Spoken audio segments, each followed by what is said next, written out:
আসসালামু আলাইকুম। আপনারা শুনছেন আমার কণ্ঠে অফিডিয়ান পর্ব 10। লিখেছেন আমিনা। রুনিয়া খাবার নিয়ে ছাদে এলেন। কারণ পায়ের শব্দ শুনে সাফওয়ান সতর্ক হয়ে উঠল।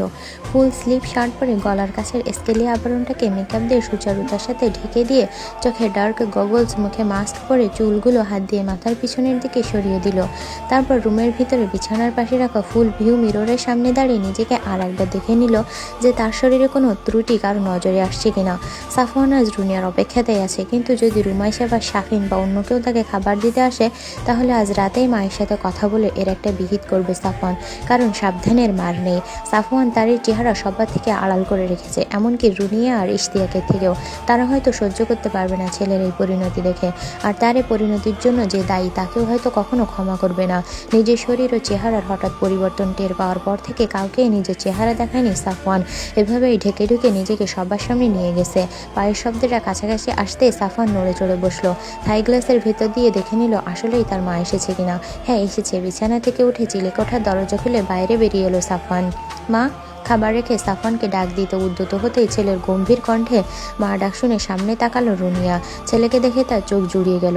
চোখে মুখে দেখা গেল তৃপ্তির হাসি। তার কোলের ভেতরের বেড়ালের বাচ্চার মতো নরম তুলতুলে বাচ্চাটা আজ একজন পরিপূর্ণ যুবকে পরিণত হয়েছে।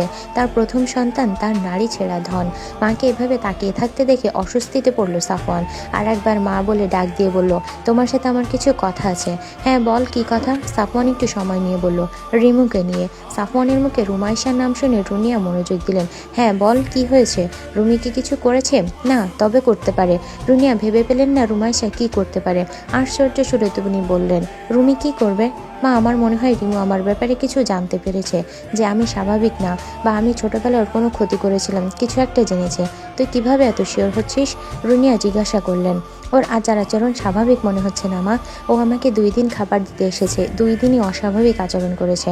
তাছাড়া শাফিন বলেছিল যে ও নাকি ইদানিং খুবই মন খারাপ করে থাকে, কারোর সাথে তেমন কথা বলে না। হয়তো ও আমার ব্যাপারে কিছু জেনেছে মা। তোমার উচিত যত দ্রুত সম্ভব ওকে বাড়ি পাঠিয়ে দেওয়া। ও যদি কিছু জানে তাহলে শাফিনও জানবে, আর এটা নিয়ে বেশি মাতামাতি হলে বাইরের লোকজনও জানবে, আর তখন বিষয়টা আমাদের নিয়ন্ত্রণে থাকবে না। তাই as soon as possible okay বাড়িতে পাঠানোর ব্যবস্থা করো। রুনিয়া কিছুক্ষণ ভেবে বললেন, তুই চিন্তা করিস না বাবা, আর একটা এক্সামই আছে ওর, তারপরেই চলে যাবে ও। আর আমার মনে হয় না ওর কিছু জেনেছে। শাফিনের সাথে তো দিব্যি হেসে হেসে কথা বলছে। সকালে রান্নাটাও ওই করলো। যদি জানতোই তাহলে তো নিজে থেকে এখানে আসতে চাইতো না, তাই না? কবেই চলে যেত। তুই এসব নিয়ে চিন্তা করিস না। আর আমিও ওকে আর পাঠাবো না নাস্তা দিতে, আমিই নিয়ে আসবো বলে রুনিয়া নিচে চলে গেলেন। সাফওয়ান খাবারের ট্রেটা নিয়ে নিজের রুমে গেল। রিমু রান্না করেছে, মনে মনে আওড়ালো সাফওয়ান। রিমুর সাথে বাধ্য হয়ে এতদিন খারাপ ব্যবহার করেছে সাফওয়ান।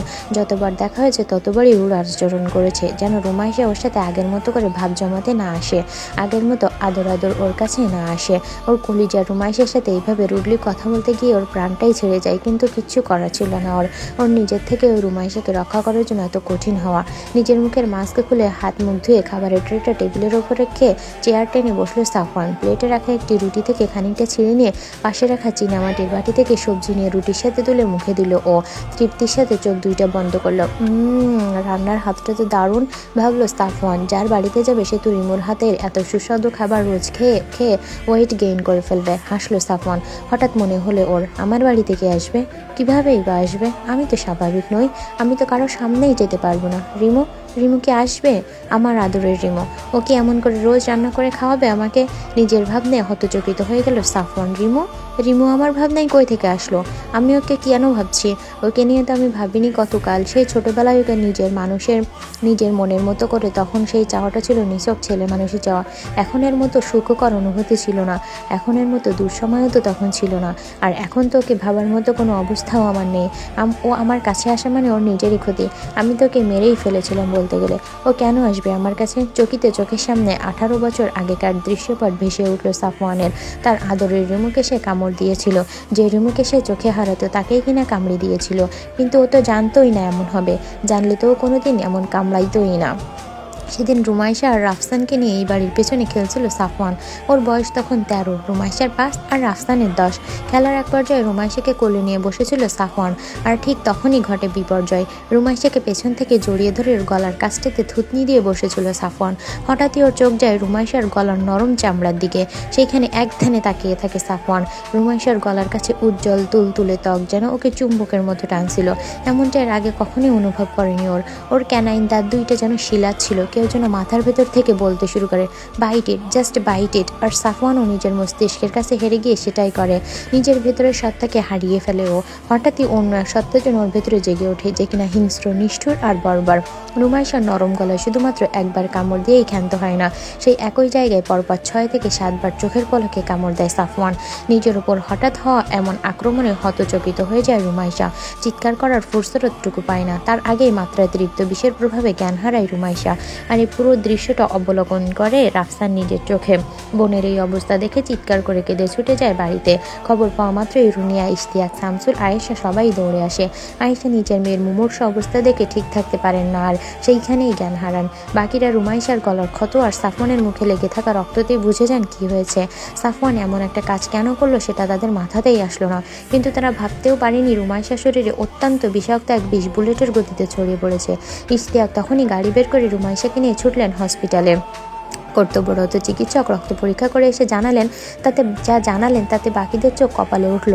রুমাইশার শরীরে চরম বিষধর ব্ল্যাক মাম্বার বিষ পাওয়া গেছে, কিন্তু এই ব্ল্যাক মাম্বা তো আফ্রিকা ছাড়া অন্য কোথাও নেই, আর এর অ্যান্টিভেনমও পুরো এশিয়া মহাদেশে পাওয়া যায় না। তাহলে বাংলাদেশের একটি বাচ্চা মেয়েকে কীভাবে হিসাবে কাটলো, তার জিজ্ঞাসাবাদ করলেন ডাক্তারেরা, কিন্তু বাড়ির কেউ কিছুই বলতে পারলো না কিভাবে কি হলো।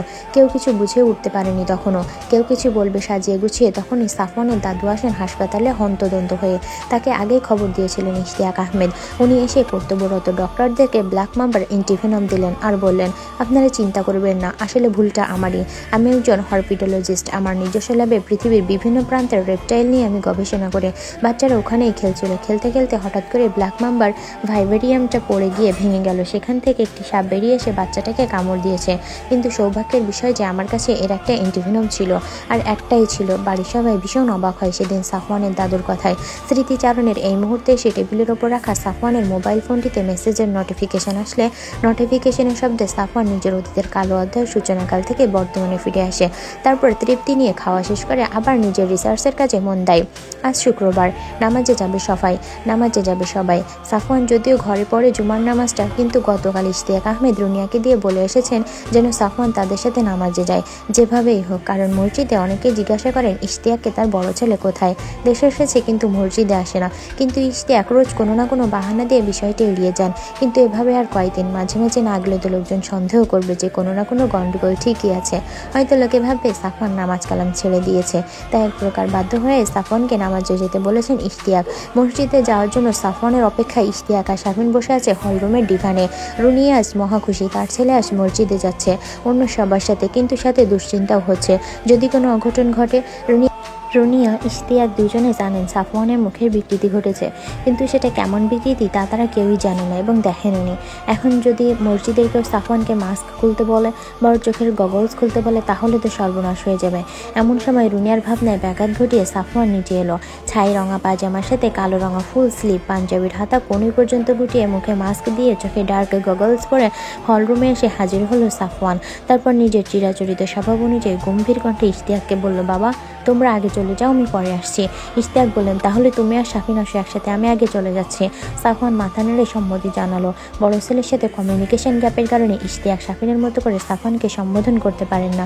নিজের প্রথম সন্তানকে এত ভালোবেসেও এত কাছে থেকে কেন যেন একটা দূরত্ব অনুভব থেকে যায়। সাফওয়ানও ব্যাপারটা ভালোভাবেই টের পায়, কারণ এই গ্যাপটা ইশতিয়াকের থেকে তাকেই বেশি পীড়া দেয়। রুনিয়ার সাথে তার যা একটু আলাপ হয়, কিন্তু ইশতিয়াক আহমেদের সাথে তার কিছুই হয় না বলতে গেলে। পুরো পরিবারটাই কেমন যেন এলোমেলো হয়ে গেছে। দোতলা থেকে সাফওয়ানকে এতক্ষণ পর্যবেক্ষণ করছিল রুমাইশা। কালো রঙে তো বেশ মানিয়েছে অজগরটাকে, ভাবল রুমাইশা। তার মস্তিষ্ক যে সাফওয়ানকে অজগর উপাধি দিয়েছে এটা ভেবেই হাসি পেল রুমাইশার। পরক্ষণেই হাসি থামিয়ে ভাবল, আজ একবার জঙ্গলের ভেতর যাওয়া তার জন্য খুবই জরুরি, কিন্তু একা একা যাওয়ার মতো সাহস তো তার এই জীবনে হবে না। সুতরাং শাফিনকে সাথে নেওয়ার সিদ্ধান্ত নিল রুমাইশা। দুপুরে খেয়েই বের হতে হবে, আগের দিনের মতো শেষ বিকালে গেলে হবে না।